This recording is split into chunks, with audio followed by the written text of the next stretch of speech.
Hey, so I'm gonna just go ahead and jump right in. I ask that y'all bear with me because I am still trying to figure out what is the best method to post my content, whether it be via video or by typing it up. I tried to type this up, but apparently it was way too many characters, so Instagram kind of cut me off. So I do have to look at my notes because I was not prepared to post a video, but I did say that I was going to make a blog post today. So I'm just going to jump right on in. If you guys read, you know that this is pertaining to women not being able to raise a man. I probably will get a little bit of flack about it, but that's okay. I said what I said and I meant it. So, I do wish that this was something that I would have learned in the past before going through a lot of things that I went through in my relationships. But whatever, nonetheless, it was a lesson. I do feel like there's this unforsaken rule written in the black culture that women have to endure all types of pain before getting to the good part of a relationship. And I feel like a lot of women believe that, and that is a lie. It's not true. I've seen relationships manifest into something so beautiful without having to go through that really nasty stage of cheating and abuse and all this other crap that we put up with and things that we settle for. I do feel like myself personally, I attract broken people. I think it's because I have a healing spirit. I think that's a real thing.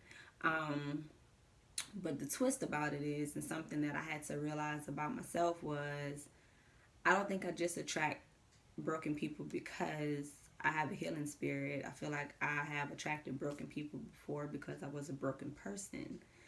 I used to believe that I had it all together. I had the answers. I was always right. But I fell on my face a lot of times in life before I realized that that wasn't the case.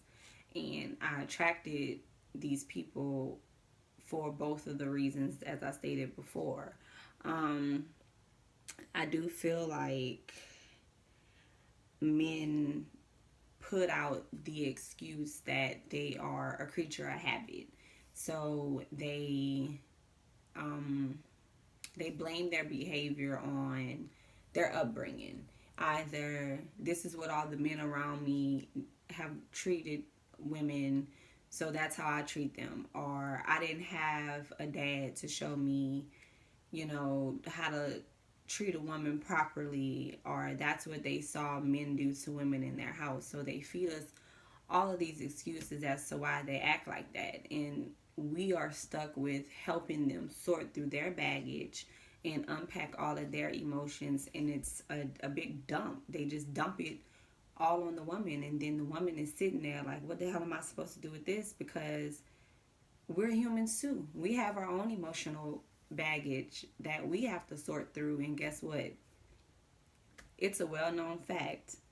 Men are not going to cut for women emotionally the way that we cut for men. That's a fact. No one can tell me anything different. I don't come over here with all that. I don't believe it. But um, I say that to say it's unfair to ask someone to sort those things out with you. The whole goal should be to find yourself first and find out who you are in life, what your purpose is, and all of that good stuff before getting into a relationship. And I didn't think about that before. I was so stuck on the whole picture of being in love and it's so beautiful, and I wasn't thinking about me. I wasn't thinking about where I wanted to be 10 years from now. I wasn't thinking about my path. I wasn't focused on any of that. I was just focused on being in a relationship. So the relationship didn't last, and I had a lot of humps and roadblocks in my current relationship because I had not yet truly found who I was as a person. So it's very important that we take the time out to realize who we are and what we want to be. And look, if you're in a relationship with someone and you're not happy and things start going astray, you should be able to sit that person down and tell them, look, we're not getting anywhere. We need to take a moment to get it together and we could revisit. And if that person doesn't take that time out to better themselves and do what they need to do per your requests and your standards, then guess what? Bye. There's somebody else. That means it was not meant to be. It is okay.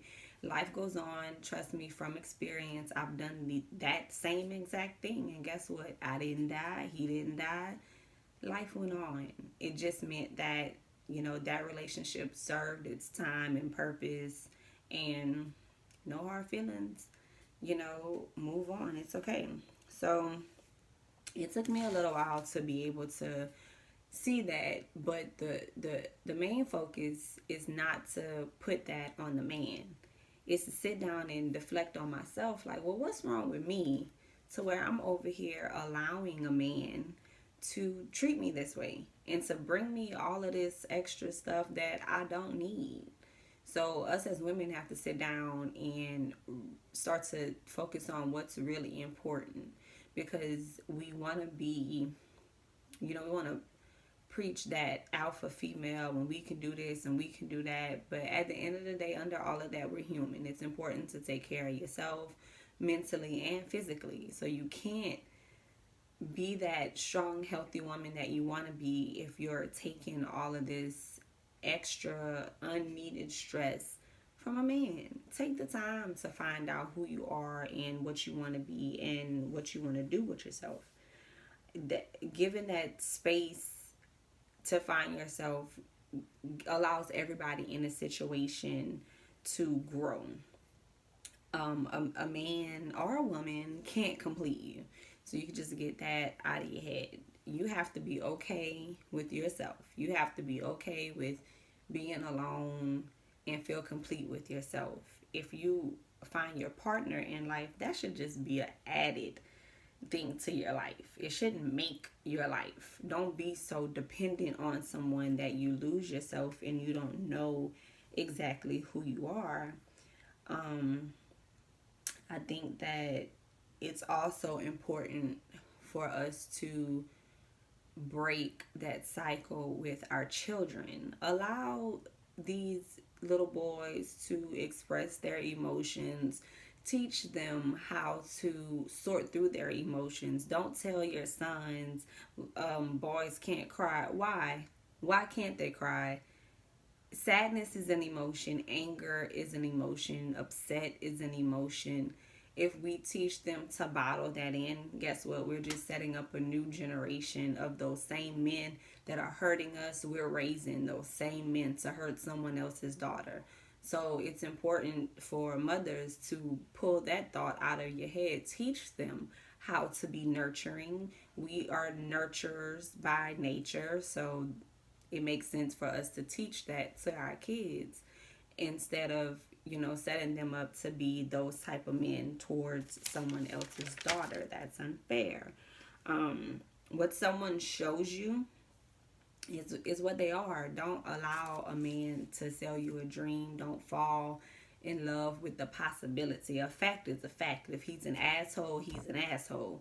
There's no gray area there. So I am victim of falling in love with potential from a man, and we just have to do better.